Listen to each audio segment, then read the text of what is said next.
Pues buenos días a todos. Primero que nada, pues agradecer a la autoridad del Centro Histórico su invitación para participar en este segundo coloquio de Camino Real Tierra Adentro, y que en esta ocasión justo tiene como punto de partida la Ciudad de México. Y para explicar por qué la ciudad se considera como el punto de inicio, pues tendría que comenzar por explicar el porqué de estas consideraciones, ¿no? En primer lugar, bueno, tomar en cuenta que la Ciudad de México en el periodo virreinal era obviamente la capital del virreinato de la Nueva España, la sede de los poderes centrales políticos y también un centro comercial de primera importancia.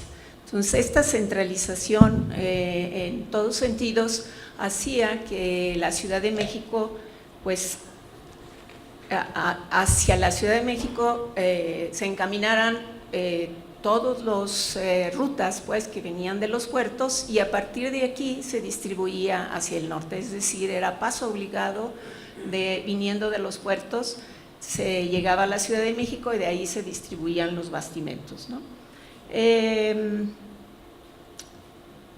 Por otro lado, pues la misma Ciudad de México era productora, ¿no?, de muchos mercancías y productos suntuarios, con lo cual se abastecía todo el norte del territorio. Por tanto, también había mucha producción aquí que se llevaba desde la Ciudad de México hacia el norte.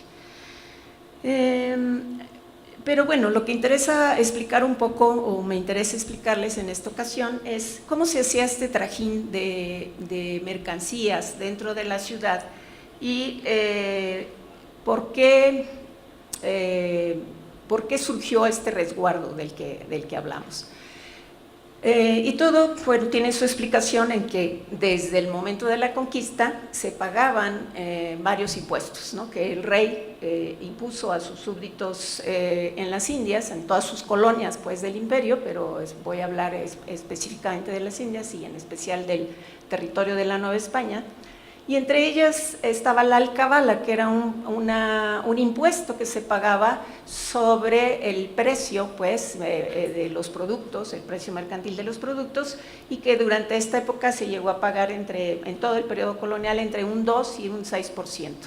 Y este impuesto se pagaba por la compra, por la venta o por la…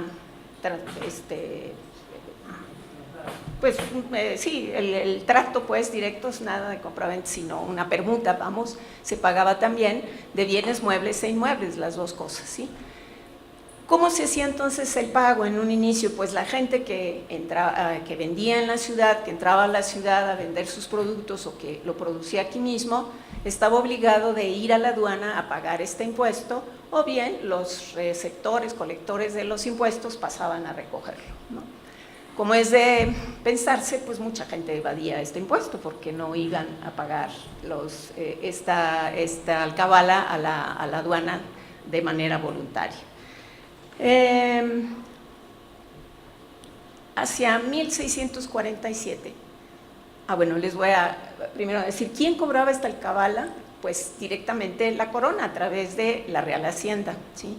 En un inicio así se llevó a cabo durante unos años, pero para principios del 17 la corona ya no tenía recursos para hacerlo.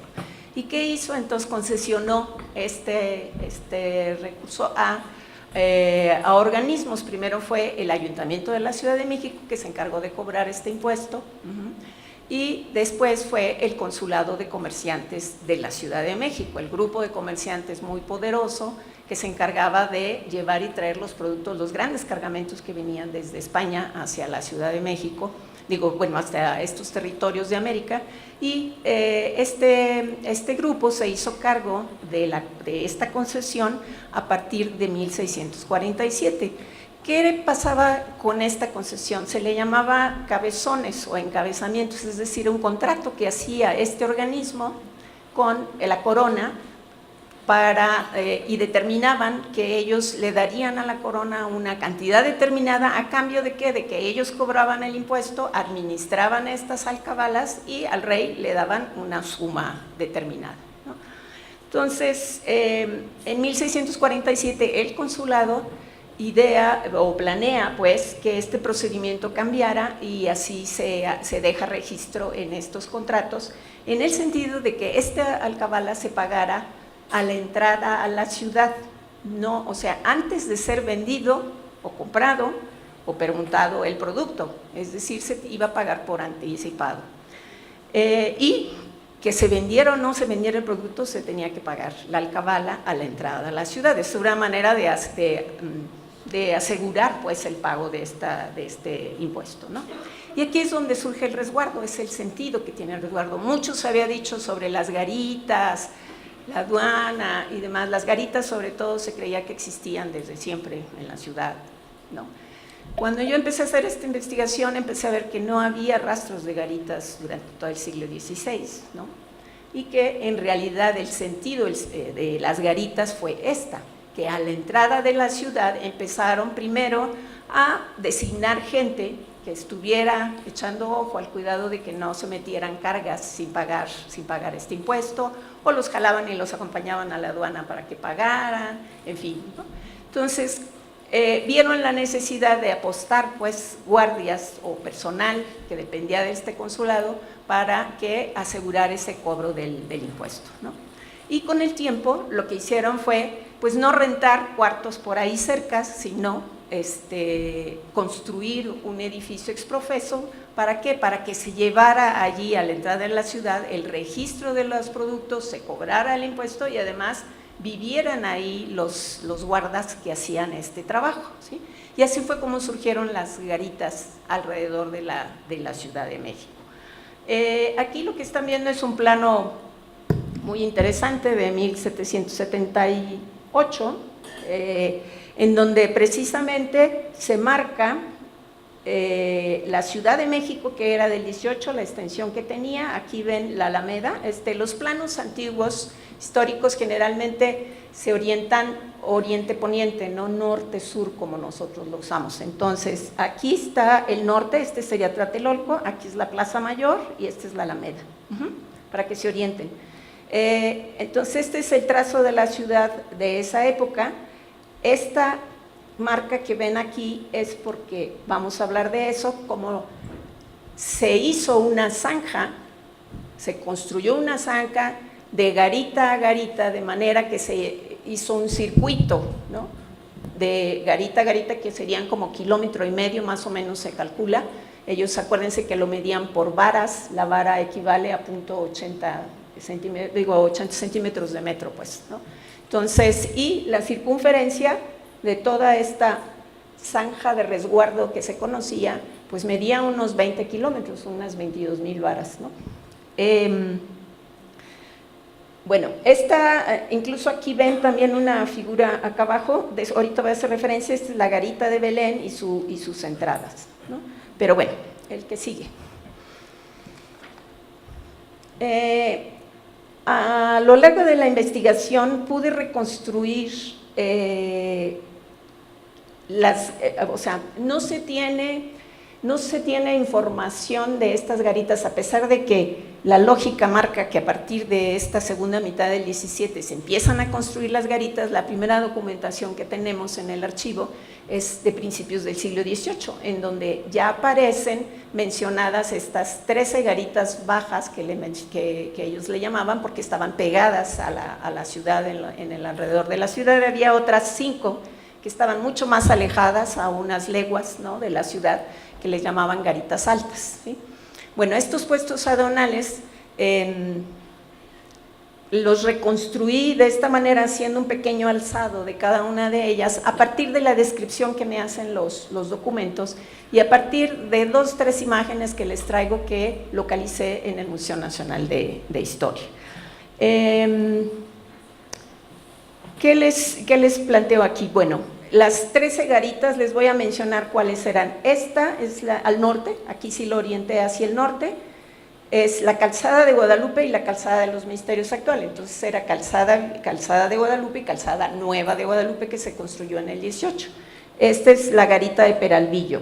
Viniéndonos hacia acá, esta es la calzada Vallejo y la garita de Santiago.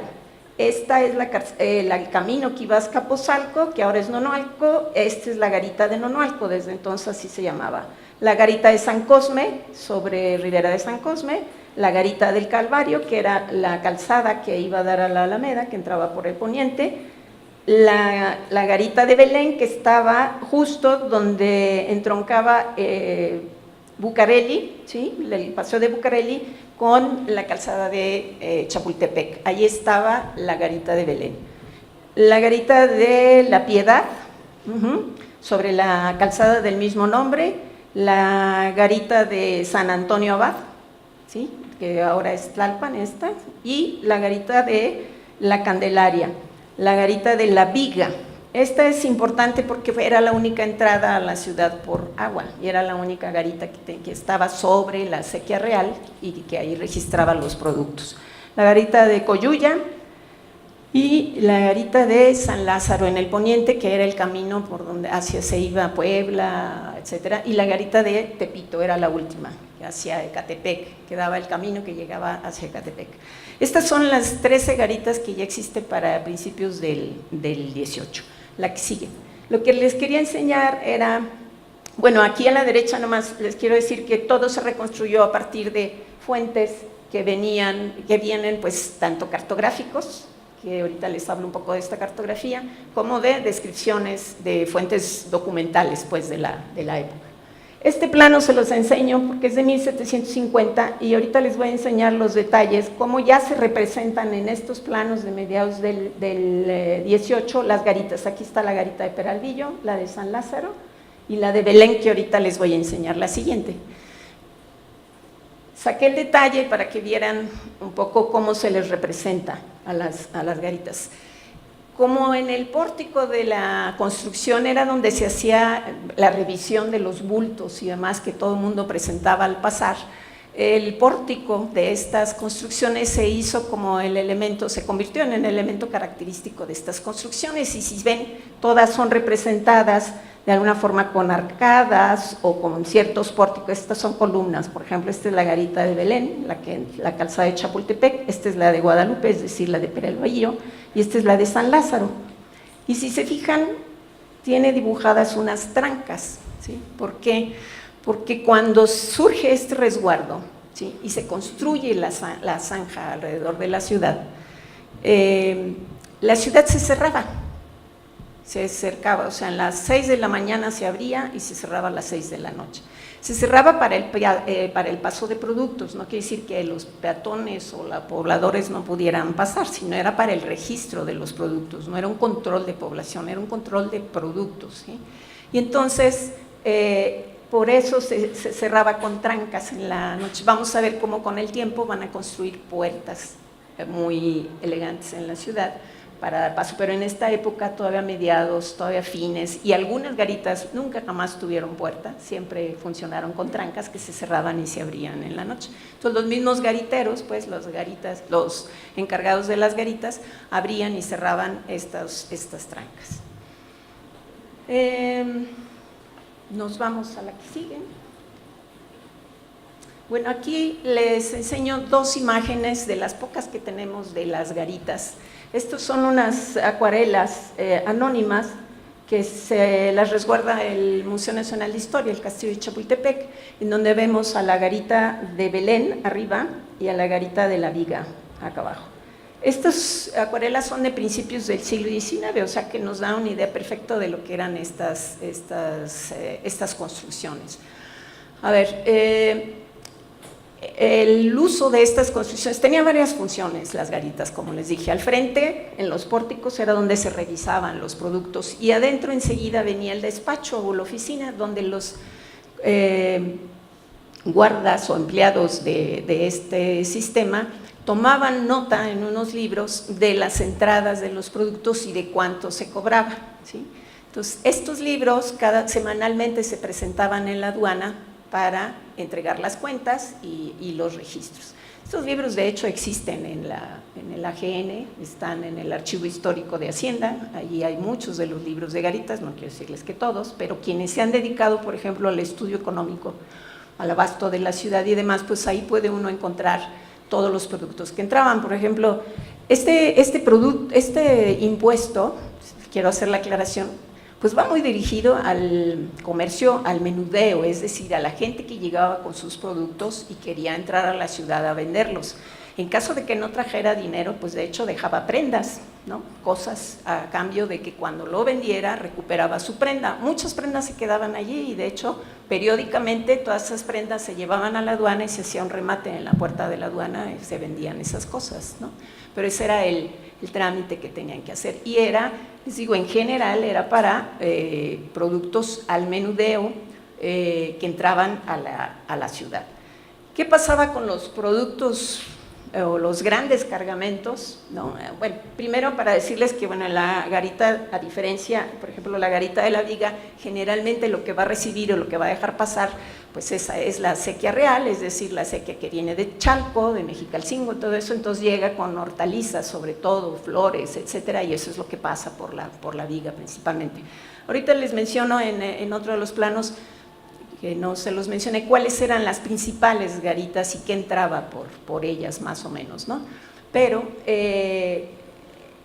lo que les quería explicar aquí era más bien que vieran un poco la estructura de las garitas. Esta, por ejemplo, llevaba un remate o llevaba en el pórtico, siempre aparecía el escudo real. Acuérdense que este impuesto y demás era directamente para el rey, no era un impuesto que cobraba la ciudad, ¿sí? Esta es una jurisdicción, vamos, que impone el rey a la ciudad, ¿sí? Y que lo que se cobra es un impuesto que va directamente a sus arcas, directamente va a la Real Hacienda y la Real Hacienda la manda a España. Es decir, no se beneficia para nada la ciudad, ni los habitantes, ni nada. Es un impuesto real que se cobra a través de estas garitas. Lo interesante es que con el tiempo estas garitas se convirtieron como en el imaginario pues, de la gente, como en los límites de la ciudad. Como vieron en el plano anterior, pues sí se ve un límite y entonces a partir de ahí consideraban que pues hasta ahí llegaba la ciudad, y como si fuera esa realmente la jurisdicción de la ciudad, cuando era una jurisdicción fiscal, no tenía nada que ver, la ciudad tenía su propia división, jurisdicción, etcétera, pero curiosamente sí hay papeles en donde, por ejemplo, el virrey manda decir, ¿qué les diré? Por ejemplo, hay una cosa muy curiosa, a los cocheros, ¿no?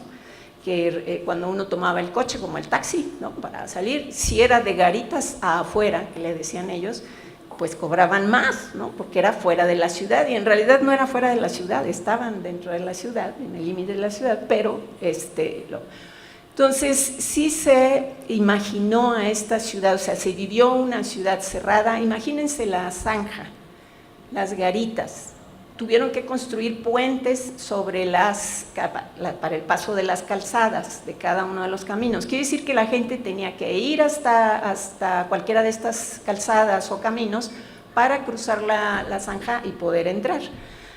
La zanja no era cualquier cosa, sí medía en algunos tramos de 4 metros, por ejemplo, de ancho, por 2,5 de profundidad, y podía llegar a ser de 8 metros, ¿no? de ancho. O sea, sí era un foso importante. No quedan restos de eso, no se han encontrado, porque era de tierra apisonada, ¿sí?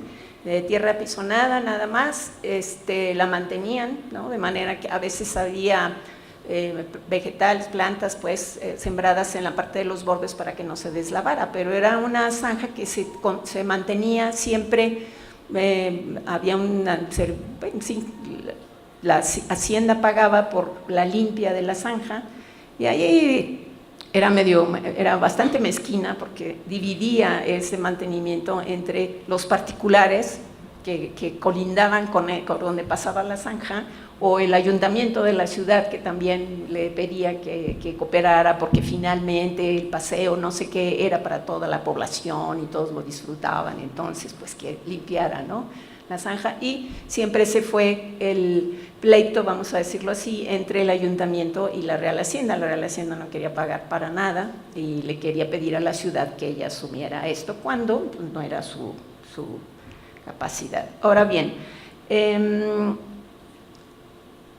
estas garitas, les decía yo, tenían al frente la parte de la oficina, pero luego en la parte intermedia o en la parte trasera venía ya la vivienda. del garitero. Ahora, este garita vivía con su familia, ¿sí? Entonces una pequeña vivienda, y en las garitas más grandes podía haber hasta 3 guardias permanentemente, sobre todo las que tenían mucha afluencia, por ejemplo, la garita de la Candelaria, o la garita en el sur, la garita de la Candelaria, o la garita de, ¿cuál era la otra?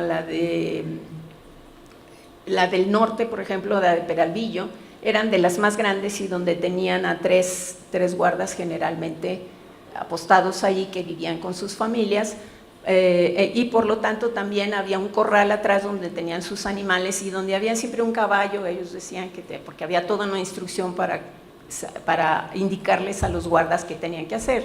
Se supone que siempre había un caballo preparado por si estos tenían que montarse, si alguien les pasaba corriendo por la garita, o si tenían alguna urgencia pues de esto, ¿no? ¿Qué pasaba con los grandes cargamentos que venían de Acapulco, de Veracruz?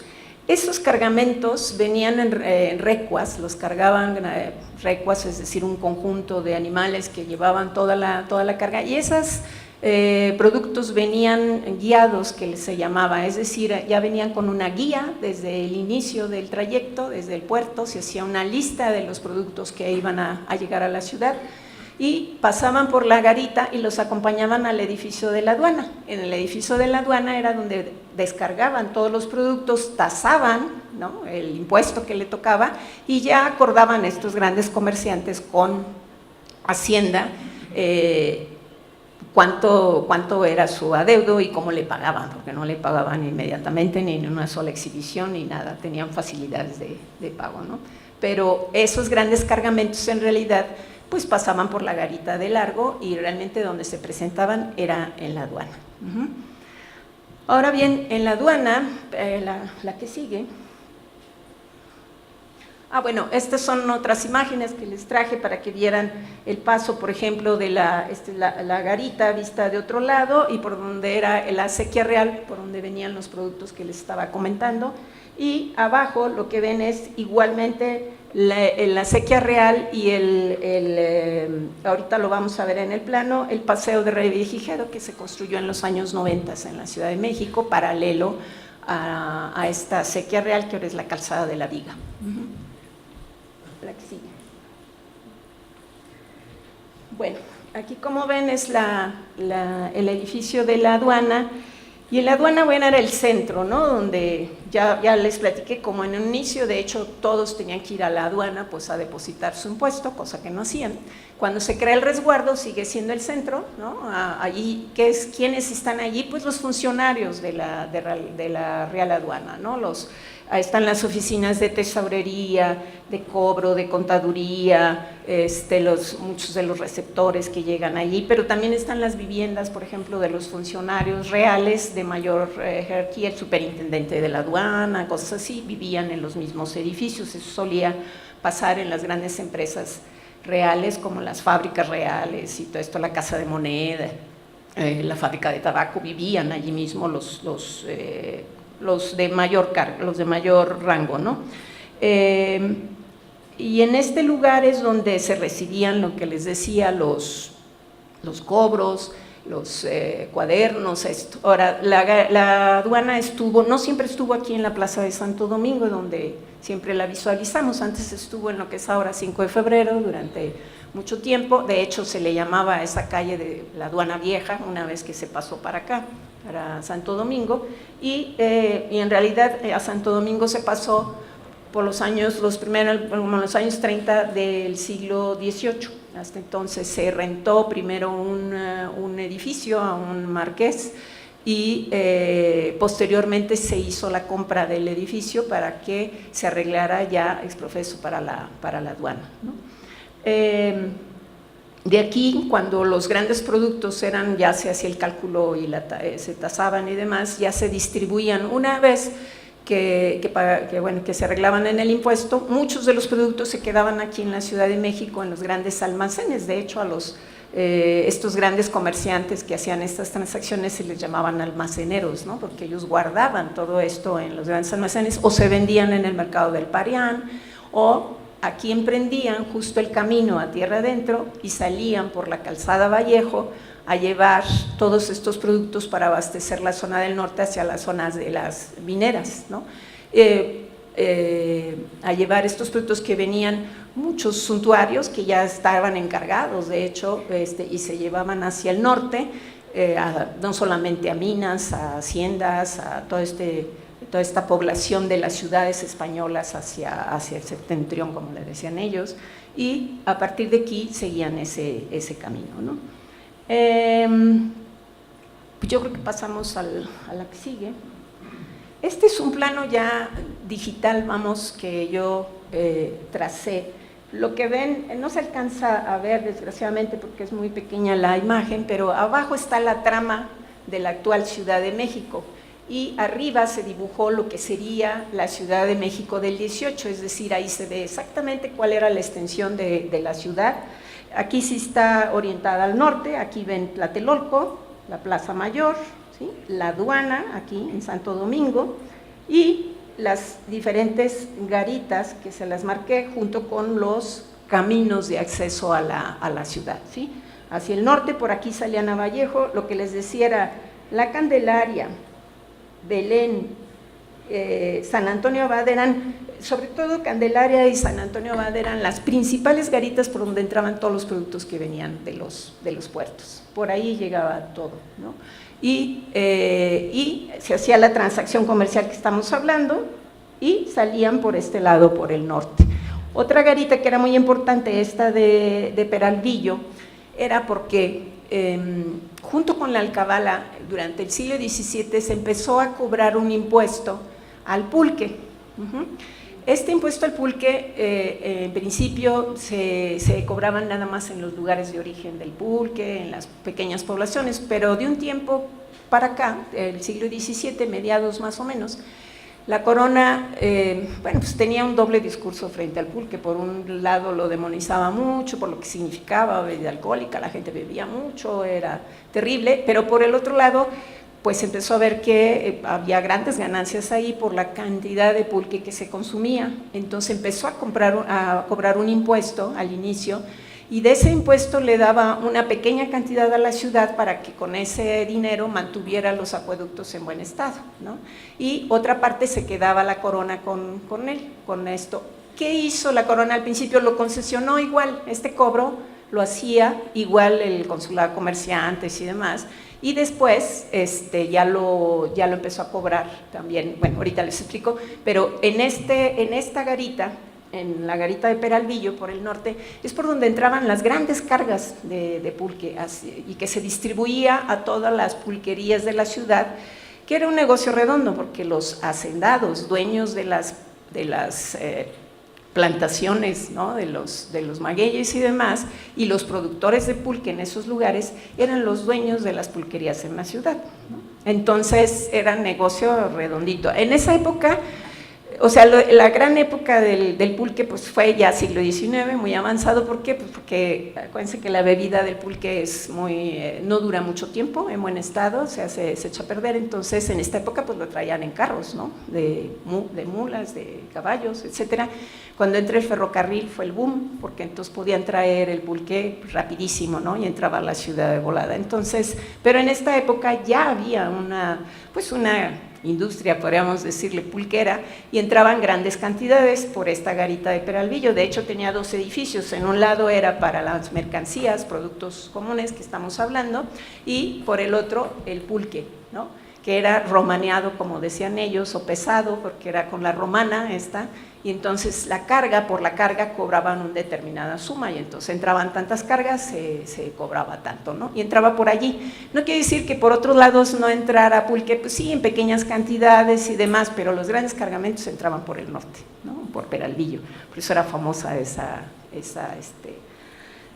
garita.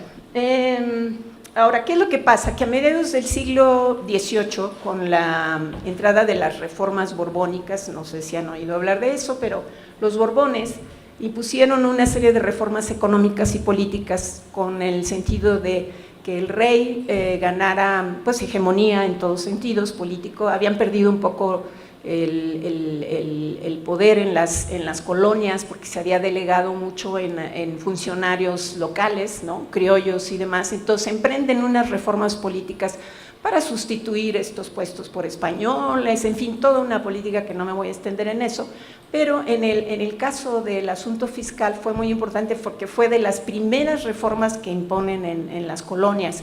¿Y qué fue? Pues que ahora la corona dice, ya no está subrogada esta renta, voy a hacerlo directamente, yo voy a cobrar este impuesto a través de mi Real Aduana, ¿sí?, de la Ciudad de México. Entonces imponen en 1754 ya este hecho de que ellos van a administrar directamente, la corona se va a hacer cargo de cobrar, de administrar, y además impone nuevos impuestos, crea nuevos monopolios. Por ejemplo, la corona era dueña de muchos de los, monopolizaba muchos productos, por ejemplo, la pólvora, el salitre, ¿qué les diré?, la nieve, hasta cosas así, algunos pigmentos, por ejemplo, para los pintores y todo esto. Muchos de los pigmentos estaban estancados, que les decían, era una concesión que daba la corona.